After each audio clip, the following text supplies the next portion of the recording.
2 months into being the mom of two under two, I was overtired and overstimulated. I called my own mom in the middle of the night, crying and in need of advice. "Sleep when the toddler sleeps," she said. "Okay, but when do I sew?" "You don't get to sew right now," she said. "Welcome to motherhood." She was only trying to help, passing on advice that had been passed on to her, but I knew that giving up the thing that ignites my soul would turn me into a bitter and resentful mom, which would be way worse. There had to be a better way. So I turned to my friend Hanne, who says that being the CEO of a software company was 100 times easier than being a stay-at-home mom. I always knew that when I eventually had kids, I wanted to be the primary caretaker. However, I quickly realized that making cute lunchboxes and setting up sensory bins was not going to make me happy. So I needed to find a way to be both a present mom as well as fostering my ambition as a designer and an entrepreneur. So if you can relate, we hope you enjoy listening in on our conversations where we explore what life looks like as a multi-passionate mom. It's a common courtesy to brush your teeth or pop a breath mint before you enter someone's personal space with your bad breath. And well, Hanne and I believe the same can be said for a bad attitude. That's not to say that you suppress your feelings and pretend to be happy-go-lucky all the time, but that is to say that you do have responsibility over your emotions and almost responsibility to check yourself and make sure that you are doing the things you need to do to ensure that your bad attitude isn't pulling down your entire family. In this episode, we're going to go over things that we do to help us prevent getting into a bad mood, things that help us get out of a simple bad mood, and we're also going to dive into more severe types of bad moods like guilt and resentment. Hanne has some great insights on this, so I'm really excited to hear what she has to say. What do you think, Hanne? Did you brush your teeth this morning? I sure hope so. So, what are some things when you wake up and your bad mood is simply because you didn't sleep right, you didn't eat very well or enough, and you just feel a little bit grumpy, kind of surface level? What are some things you do to help pull yourself out of that? And what are some things you do that help bring that on that we should actually be preventing? All right. Well, first of all, I think one of the most amazing ways to get out of funk, if you realize that you're in one, because I think that is step one, is like realizing that you are in a bad mood, is gratitude. Like if you can just take a little moment and list up 3 things or 10 things or however much you need that you're grateful for, that will just change your whole mood, your whole attitude towards life. Because even if you didn't sleep well and the baby woke you up 10 times and whatever it is, if you can be like, I'm very grateful that I have a roof above my head, that I have a hot shower this morning, that I like, it will put you in that different mindset. And I also think that the gratitude game or this concept really helps put a stop to the blame game. I don't know if you do this, but when I'm in a bad mood, you just said, the baby woke you up. I had a really bad habit of actually blaming my baby, my innocent, sweet little baby, or my husband. Oh, well, I'm in a bad mood because he said this the wrong way, or I'm in a bad mood because my baby's crying so much. When in reality, those things can be true, and I can still stop myself or check myself and prevent that bad mood. And I think the gratitude practice reminds you that those are people you love and they're actually not to blame for your bad attitude. So I think that's a really good one. Yeah. And we started, when we were brainstorming about this episode, we started about how your attitude, like your bad attitude, can really affect like your family life, your relationships. And I think that is maybe an important one to start with before we go into the reasons why this is happening or how you can prevent it. Like, I would like to share a bit of the story of why I'm pretty passionate about this topic.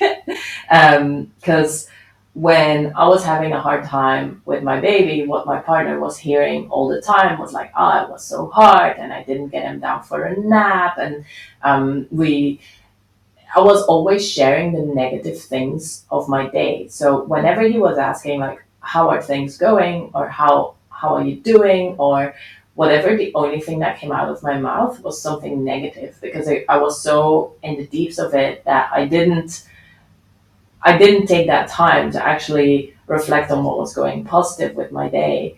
And I think while that was like between when everything was so overwhelming, and I didn't really see how to get a way out, but I realized months later that my partner still had that idea of me having a bad time with my baby, rather than me being okay and actually having fun with my boy. And it really was because that negative sharing had impacted him so deeply, and he needed that reassurance, and he needed positive reinforcement from me much more than I was giving at the time, so that he could start to build that new worldview of me actually being okay, and me like actually liking to spend time with my boy, and having fun, and feeling good.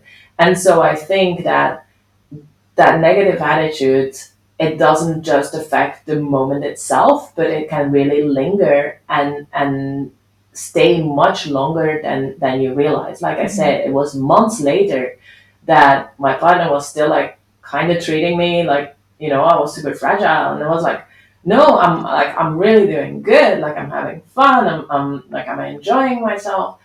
And he's like, yeah, I think I'm still operating on, the time when it wasn't doing well, and I need you to actually, triple the amount of times that you tell me that you're doing fine. And I would love it if like you share all the good moments from your day, so that I'm getting that feedback now. And that's when it really clicked for me, like, oh shit, like the so important to not just share when it was difficult, but like really share when you're having a good time, when things are going well, when things that you are grateful for, because it can impact the way others treat you, it can impact the vision they have of you. And yeah, so, and I know you have this little thing of like 3 to 1, if I remember correctly. Mm-hmm.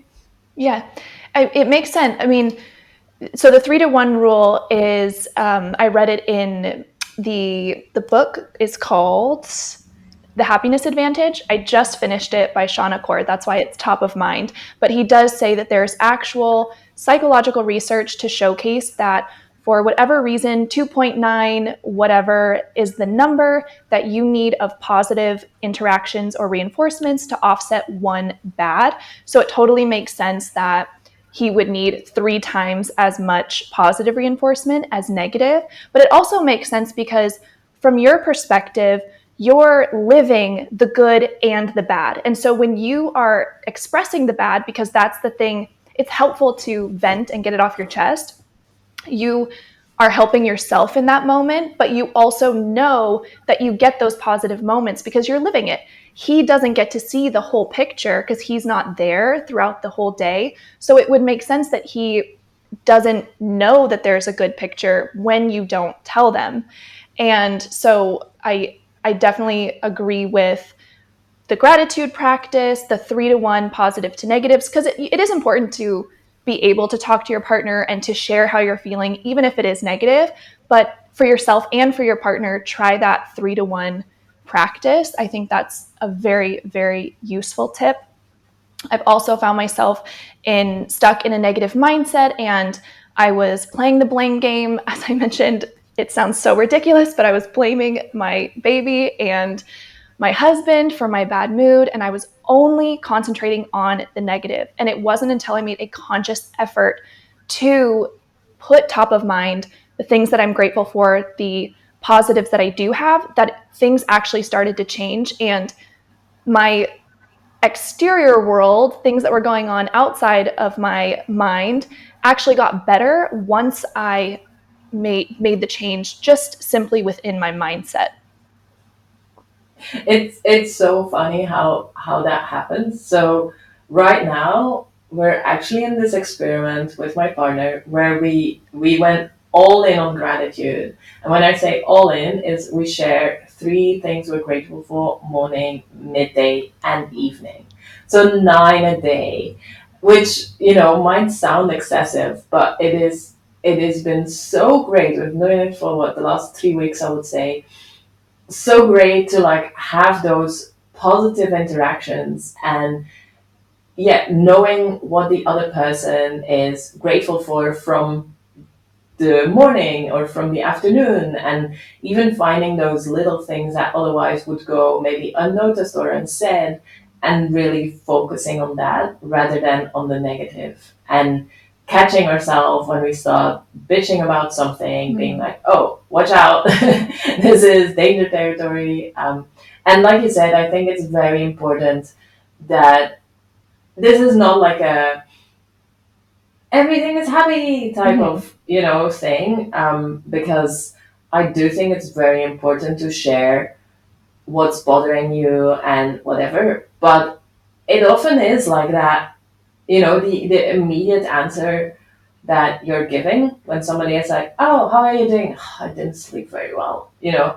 and maybe that's not what you want them to remember about you. Maybe that's not the energy you want to put out in the world. Maybe it's just that little bit of awareness, which then doesn't it doesn't take away that you can still tell your partner like, hey, I do need a full night of sleep.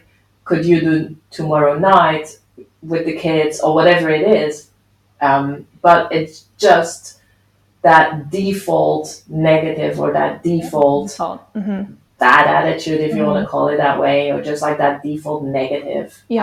Putting that out there. And it's actually helpful for you to practice this positive default. Like if you catch yourself wanting to say, ugh, my day is horrible because I didn't sleep well, just the practice of stopping yourself from saying that and saying something positive instead can really make a difference in the long run, because it will just become second nature, that more positive baseline. And there is something to be said. You were mentioning this gratitude practice with your partner and hearing what they're grateful for from you and what you're grateful for from them, and this feedback loop of positivity. It's undoubtedly true that we have an influence on the people around us and that we spend time with. So I think that being mindful of who you actually spend time with is a great way to help prevent a negative mindset. If unfortunately that means you've surrounded yourself with some negative people, maybe it might be useful to kind of rethink those friendships or spend less time with them, or when considering a friend, actually being mindful of, well, how positive are they? How do I feel after my interactions with them? Do I feel more uplifted? The same can be said for social media. Are you getting on your phone and being bombarded with these negative messages about motherhood is hard and we're all struggling and it's crap, and making you feel like that's the mindset that moms have and that you should have as a mom? Or are you seeing accounts that are more uplifting and showcasing a really positive and showcasing motherhood in a happier light? Because that is within your control to follow and unfollow certain accounts and to friend and unfriend certain people. The social media one is so big, I think, because whether you like it or not, you will pick up your phone, look at social media, and it does make a huge difference whether what you're seeing are those positive messages or those negative messages. And I even think that there is like this, it's like kind of funny, but it's still negative. And I know that we both have like a bit of chip on our shoulder about that. But like those messages of like, oh, my husband now starts to know that I'm always right. It's just the tone of voice he doesn't. The old ball and chain. Yeah, ball and chain. And it's just like, even that is like it's very nocive to have that in your brain constantly. So yeah, unfollow those accounts. With friends and family, just be very aware, because talking negative can become a way of bonding. Like, and that's a bit of a dangerous one. It's easy to slip into because it can quickly become like, oh yeah, I'm so tired. Oh yeah, me too. Oh my god, yeah. And they woke up 5 times. And they woke up 6 times, and it's like a way to connect and to bond. And so it's almost not okay when your friend is like, oh my god, I'm so tired, to be like, Oh, yeah, can't relate. My life's great. I slept perfectly. How do you I did well. navigate? How do you navigate those situations? I think not engaging in them, or like not like making it even worse.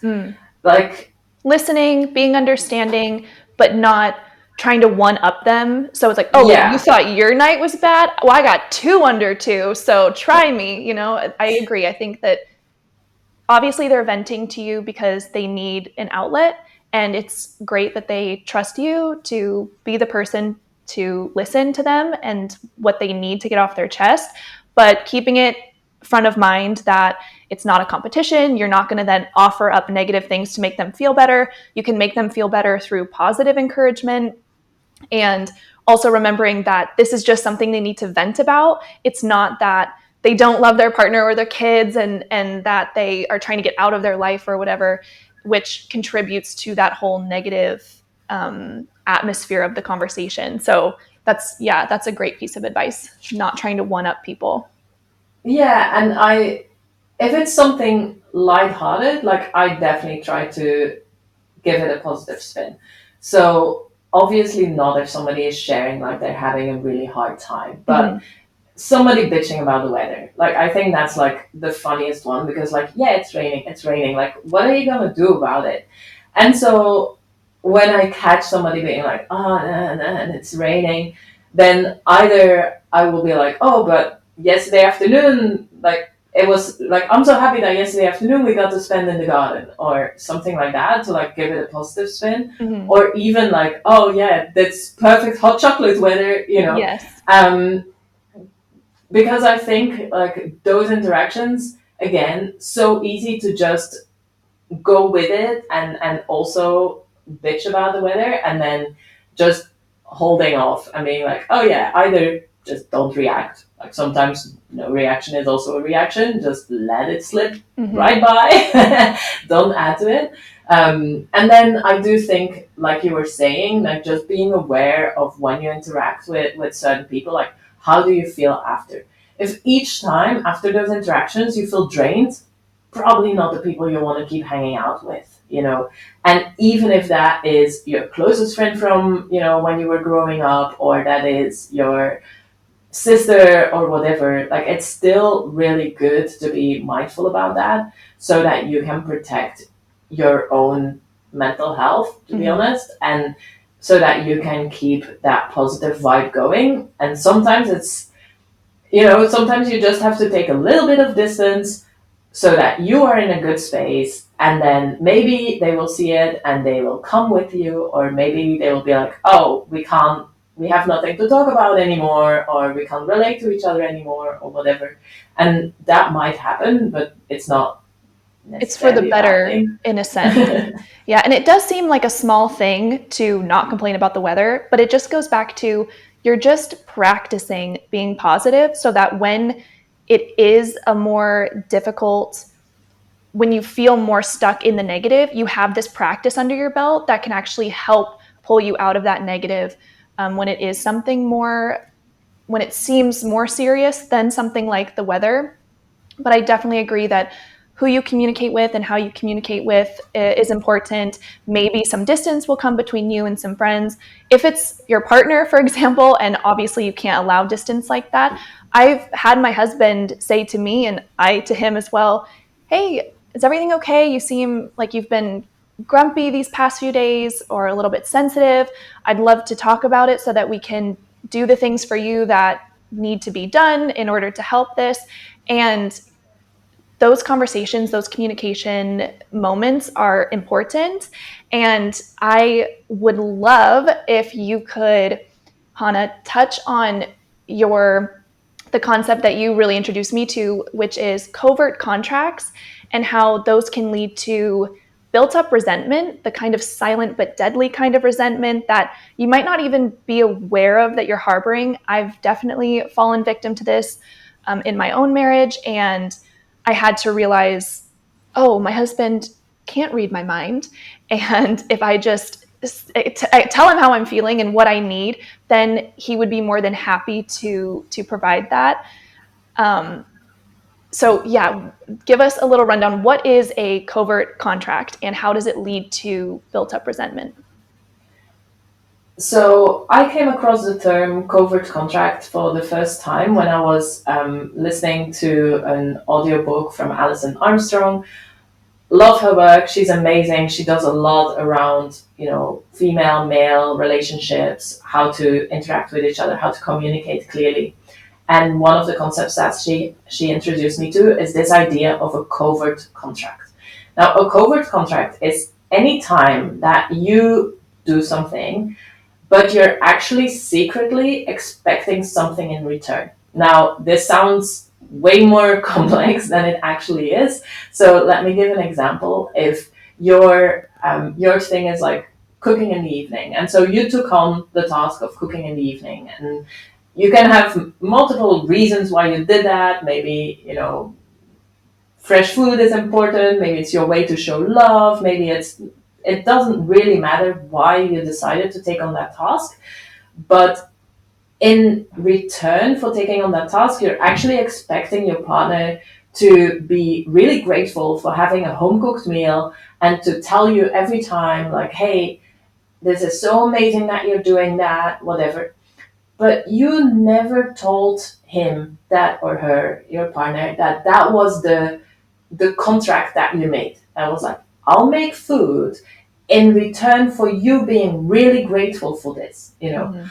But it can even be in return for you doing the dishes, or in return for you taking out the trash, or in return for you putting down the kids. Like, it's any time that you're like, I'll do X in return for Y. And the problem is that we make these contracts purely in our minds. Mm-hmm. So the other one is not aware of what's happening. And it creates then when the other person doesn't do what we expect or hope or assume that they will be doing, it creates this little bit of resentment, because you're like, oh, I cooked and he's not even telling me that he's grateful for a home cooked meal. So now, and there's a tiny little bit of resentment.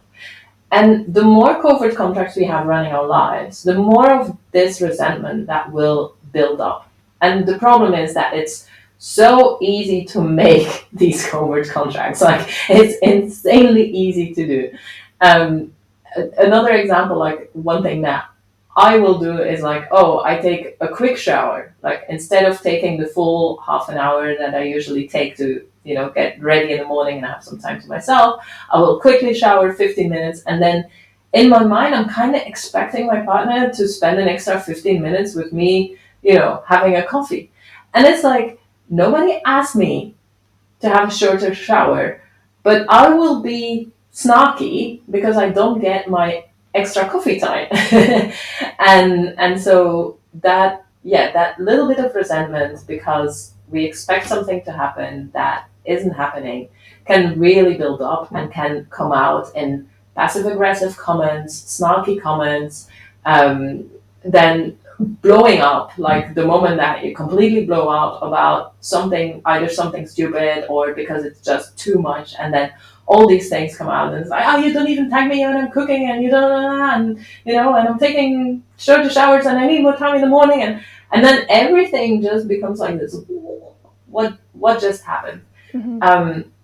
And so I know for me, the moment that I get snarky or that I get passive aggressive, my partner is really good at pointing that out almost immediately and being like, oh, what's going on? Because that snarky comment, that's usually a sign that something else has happened that I build resentment for, and now it's coming out in some stupid comments. So yeah, that's kind of no, that's kind of the concept. It's brilliant. And it's even with simple things too. For example, I am someone, I know it's cliche, I'm a gal who loves flowers. And I used to wish that my husband would just randomly get me flowers. You know, you see videos on social media. If he wanted to, he would. And I just expressed that to my husband, that I enjoy when I get a bouquet of flowers. And sure enough, last week I was sitting on my computer and a delivery comes up and I have flowers. And believe when I say you enjoy them just as much when you ask for them as when you don't.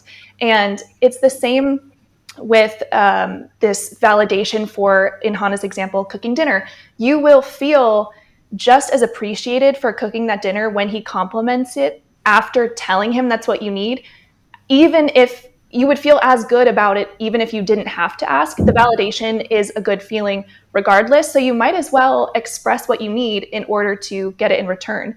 Communication is a huge part of maintaining a positive mindset and doing the things that you need to do in order to stay positive. I absolutely love And that. it is such a dangerous thing, that resentment, because it's so sneaky, Mm-hmm. and it does build up. And I truly believe that it's the end of a lot of relationships the moment that buildup is too much and you don't see the way out anymore, You because can't go it's back. gotten so much.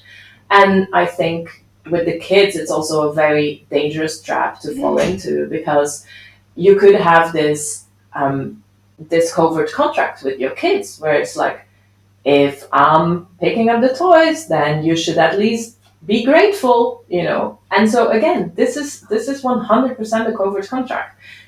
If you can pick up the toys because you believe that, you want a clean living room, and that is the reason why you're picking up the toys, and not because you expect your kids to then actually be grateful or say thank you or whatever, then at least you're not building up that resentment when it doesn't happen. Mm-hmm.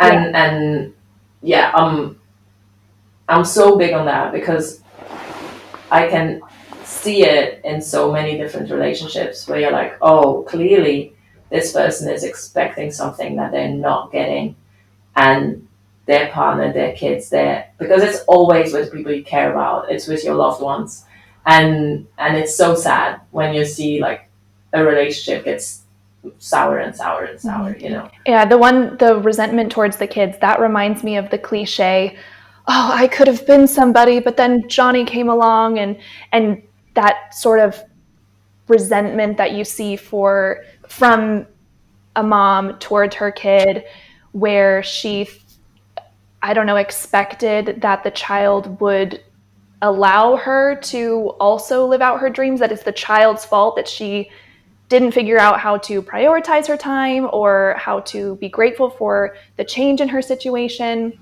And I definitely think you hit it on the head when you said that resentment is the silent but deadly killer. And addressing it as soon as possible, I think, at least for me, is paramount. And you hinted at another really difficult emotion that often comes out in, passive aggressive comments, or that negativity, that bad breath that we don't want to put on the others. And that's guilt, right? Yeah. So, what's mom guilt for you? Or like, what triggers it?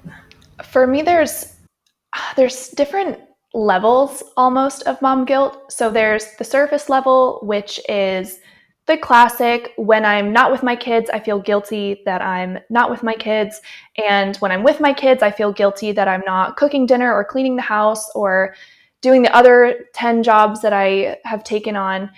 And I think that one can really be healed or helped by actually some advice that you gave me, which was assessing your value system and then judging your actions against the value system, and then deciding if that value system is actually something that you want to hold on to. So, for example, when I'm with my kids and I let the house go to SHIT, I used to feel so guilty that we were living in this cluttered house and it was my fault for not keeping up with all my chores. And then I asked myself, well, what value system am I holding myself up against? And the answer was the idea that housewives are in charge of the childcare, the cooking, and the cleaning. And then I had to ask myself, well, is that a value system that I actually believe in, that I want to live by?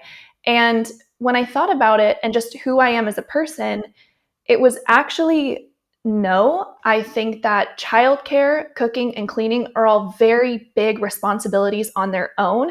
And I think I realized it was too much for me to ask myself to take on all three on my own. And that's when I really allowed myself to get help in those different areas without feeling guilt. But I couldn't get the help before because the guilt was in the way, because I didn't recognize that, okay, I'm feeling that guilt because of a value system that I don't actually want to subscribe to. So I think that was a big one. And then there's deeper, more serious levels of mom guilt that I sometimes struggle with, where if my child gets hurt, I feel like I wasn't supervising them well enough, or I know a common one is dropping your kid off at daycare. A lot of moms feel guilty for how much time their kid is in daycare. That one's a harder one to deal with. And just personally, the technique that worked for me was, again, recognizing why I feel guilty and what guilt as an emotion is signaling, and then trying to recognize that maybe I am guilty. You see what I mean? So maybe I wasn't paying close enough attention to my daughter. I wasn't supervising her well enough. I am guilty of that. Doesn't mean I'm a horrible mother or anything, but in order to end that guilt, I had to put in practices that then meant, okay, this is what it means to supervise her more closely. This is how we're going to do it moving forward. So yes, I was guilty in that instance, but I'm doing the things to prevent it from happening again. And I can relinquish myself from the feeling of that guilt. So those are the two different, I think about them as different levels of mom guilt. What do you think?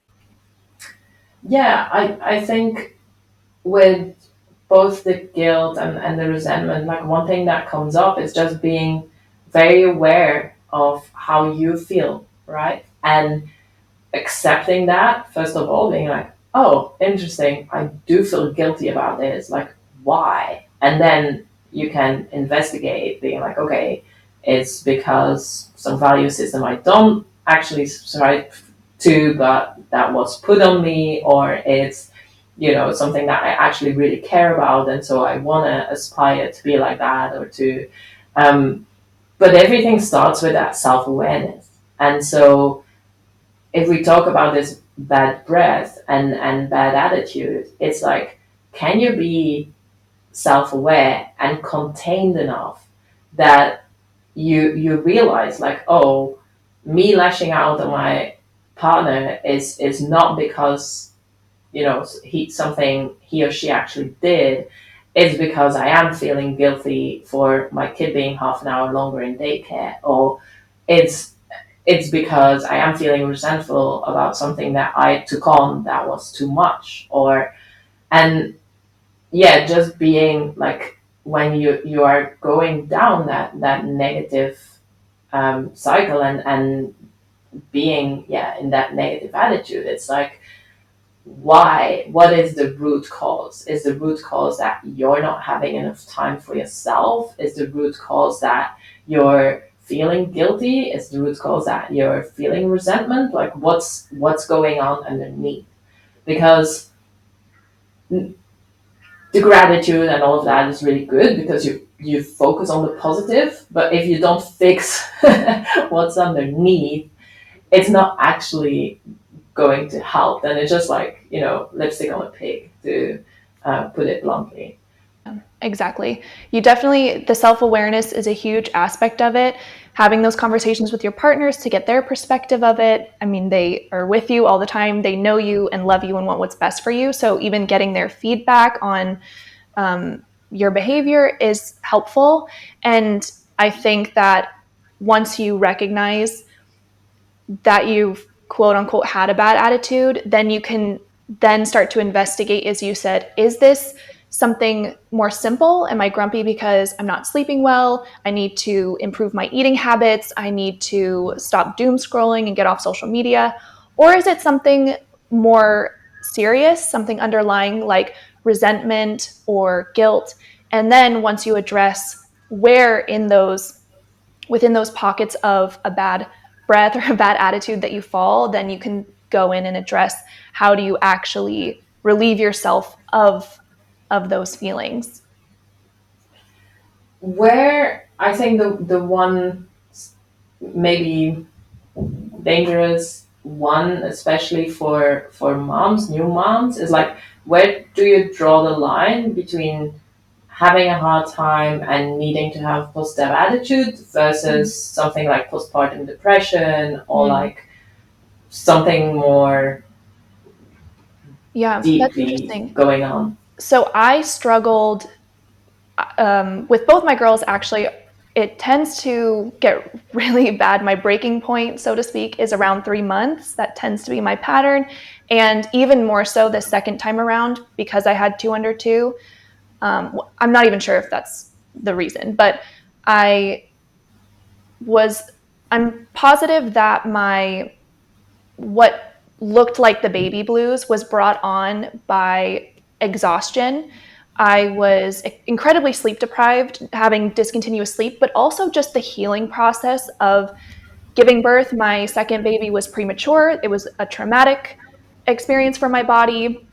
She wasn't supposed to come out then, and it was, graphic and just not how it was meant to be. So my body definitely needed more time to heal, and I didn't allow for that to happen. And I think that whatever the cause is, if you find yourself with PPD, the hardest part is recognizing that you have it, because you're so exhausted. You can't even remember what your partner just said to you 2 seconds ago. You're having these perpetual, at least I was, I'll speak for myself. I was having perpetual negative thoughts about my baby and my partner and myself. And it's so hard to get away from those for a minute, to get a bird's eye view, to say, oh, wait a second. It's not my baby. It's not my partner. It's not even me. It's this PPD that women get. And it's helpful to have people around you who can help bring that awareness. Like, hey, I noticed that you've been not your usual self. I've noticed that you're struggling a little bit. Have you considered, maybe you have the baby blues, and here are some things that I know women, turn to. I can't speak for all women who've had PPD. I haven't been diagnosed or anything, so I don't even know if that's what it was. I just refer to it as baby blues. I do know there are some amazing resources, like cognitive behavioral therapy works for some women. What worked for me was working from the simplest things to the more complex. So it was, okay, I can put in place some help so that I can get some sleep. And then, okay, once my sleep is taken care of, I can put in some help to get some nourishment. Someone else is helping cook the meals. We're not just eating out all the time because I'm exhausted. And then my in-laws helped with the girls to give me a bit of space to do the things that fill my cup. And it was kind of one step at a time, crawling out of that hole and having a lot of conversations with my partner. I can't understate how helpful it was just to express to my partner that when I'm negative and I'm snapping at this thing or that thing, it's not this thing or that thing. It's this thing and that thing, and the fact that I haven't slept in 3 months, and that I'm doing all the cooking, and that we've traveled and moved internationally twice, and that I had a traumatic birth that I never really healed from. And it was all of these things. And just having your partner understand where you're coming from is a huge relief. And so I think for me, the biggest thing is, don't bottle it in. Don't try to deal with it on your own. You don't get a badge of honor for surviving PPD on your own. I think that talking to people and expressing what you're going through is so important. So, so, so important. Yeah, I think it's what you're saying, the difference between only having those negative thoughts constantly versus expressing only the negative and not expressing the positive that's going on, even though you know that there's a lot of positive going on. Like, I think that's maybe the quote unquote line we can draw, where it's like, if you only have those negative thoughts and emotions, like, then please look for help, get professional help. It's not just by doing gratitude that And you'll I get will out say of that that. once I started addressing the fact that I'm not okay and I need outside help, it became so much easier to catch myself. I would be frustrated with my newborn and I'd have one of those negative thoughts, and I would be able to even just kind of chuckle at myself and say, oh, that's just the PPD. That's not how I really feel about my baby. That's just the PPD. But it took getting that help to get to that point, because before I would get those thoughts and those thoughts were my reality, and I needed help so that I could even just be rested enough to recognize it's possible to have negative thoughts without those negative thoughts being reality. My husband always says thoughts are like buses. You don't have to get on them, and there's another one coming around the corner. And that's an analogy I find so useful, that I am not necessarily my thoughts. I'm not a bad mom because I had these bad thoughts.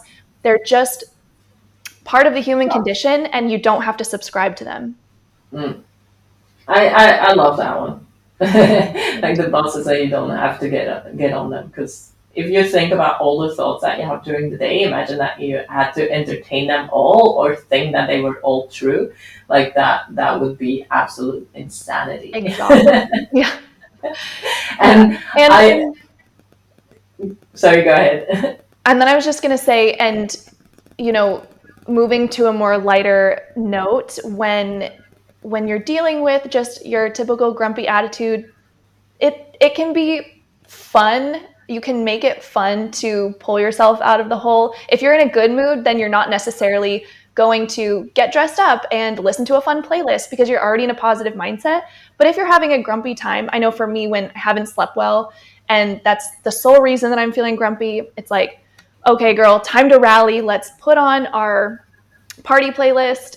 I call it Let's Fucking Go, and put on some extra makeup or fun earrings and get outside and do the things. Have a list of things, that just, put a little pep in your step and can get you through the day until you're ready for that next cycle of sleep. And I think having those tiny, fun rituals are useful, but as I said, fun. Yeah, I with my partner we sometimes joke of like having a manual for the other one, and Mm. so that you can know what the other one needs. And so in the Hanne manual, it's like, is there enough color? It's one of the things. If you see me, without color or without doing something colorful, then probably that's like one easy way to put me in a better mood, is like give me more color. Right.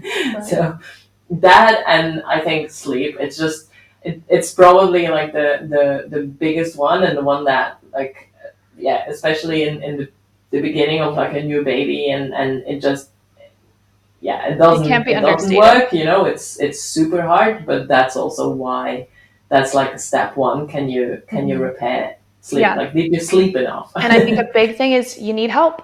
You need Mm. help. You don't get a badge for doing it all on your own. And that's actually what our next episode is going to be about. We want to talk about the help that we've implemented, traditional types of help that we've had, a little more non-conventional types of help. So if you're interested in building your village and getting that extra support, but you're not exactly sure where to start, or you need some ideas, we're going to be sharing all of that in the next episode. So tune in on Monday.